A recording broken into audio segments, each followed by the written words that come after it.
Hello there. I'm delighted to say that I'm here with my very good friend, Cameron John Robbins, the gentleman artist, and we are going to go through a series of Cameron's outstanding portraits of historical figures, modern and historic. And Cameron will talk about the portraits, what inspired them, about the individuals, the portraits themselves, how they came about. I will talk about them from a facial analysis perspective. So without further ado, let me bring up the first image to share. Here we have Franklin Delano Roosevelt, and this is a unique portrait. It's a peculiar portrait that I like to do. I borrowed the idea from Antony van Dyck, one of the great masters, one of the great portrait painters of the Renaissance.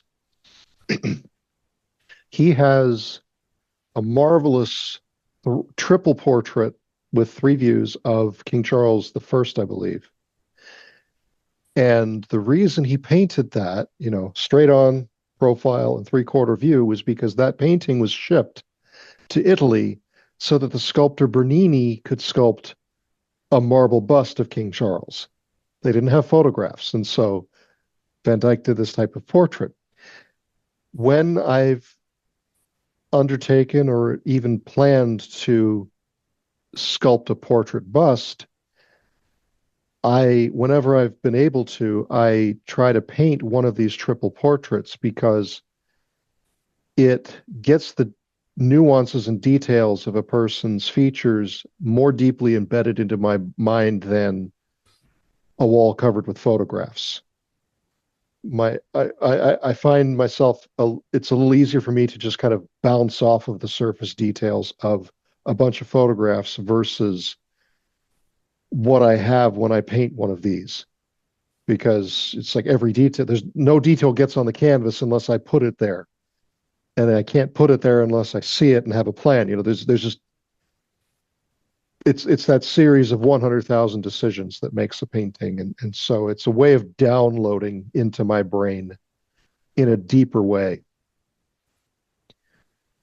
And so, Roosevelt, one of our most admired presidents, pivotal during, much like Churchill, during the World War II period.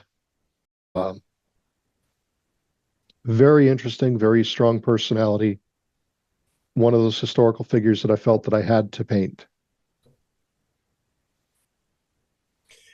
Yeah, these three images of Roosevelt are so striking, so compelling. And I will go to a photo in a moment, but I'd just like to refer to a number of particular details here.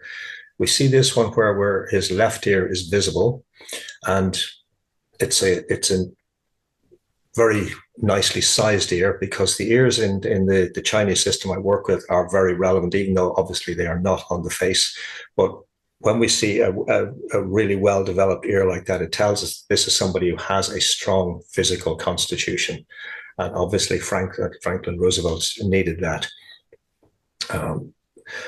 But also more specifically, this little flap of cartilage at the front of the ear is called the tragus, and the notch behind it is the tragal notch. And when we see that, that's quite open and deep. It's an indication of a generous nature. And when we see that on the left side refers to the private persona. So it tells us in his private life he could be very generous. So that's one thing I wanted to highlight there. One other particular thing for the moment, we noticed on this portrait on the right, we notice there's like a cleft, like an angle here around the bridge of the nose. And when we see that on somebody, this is somebody for whom time is important. They value their time. So you go into a meeting with somebody who has that feature, they expect you to have your act together. Why are we there?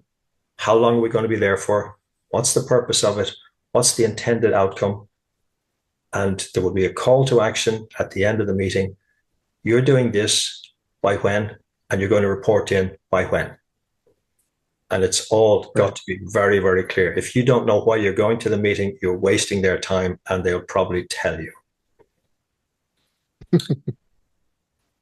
Right. So let me just go to the photograph. I've got two of them here. In fact, you can see the triangle notch on the right side as well there. So it tells you Mm-hmm. quite a generous man in his own right.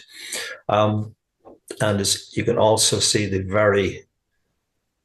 prominent chin here. So when you see the chin being as prominent as that, it tells you this is a man of fierce determination, very, very strong will. And what the general American public didn't know through a lot of his presidency was that he had been badly afflicted by polio, and they rarely saw Mm-hmm. people in public rarely saw him standing because standing was agonizing for him. He was wearing calipers to help keep his legs straight. So he was invariably photographed or shown on any in a TV or a newsreel. He was invariably shown sitting down, and only it was only at the, if I remember rightly, it was only when the time of the Japanese surrender that he was actually seen boarding a ship, walking, and that was excruciating for him. But when we look here, we see the darkness underneath the eyes, and it tells you the stress the man carried.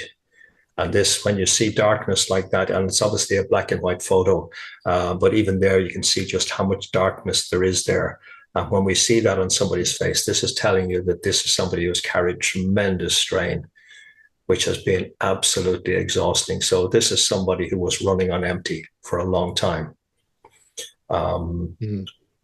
and we notice also very, very thin lips. So this is a man who Yes. basically ruled by force of will, ruled himself by force of will. He was not given to overt displays of big emotion because it took too much out of him just to keep going. Hmm.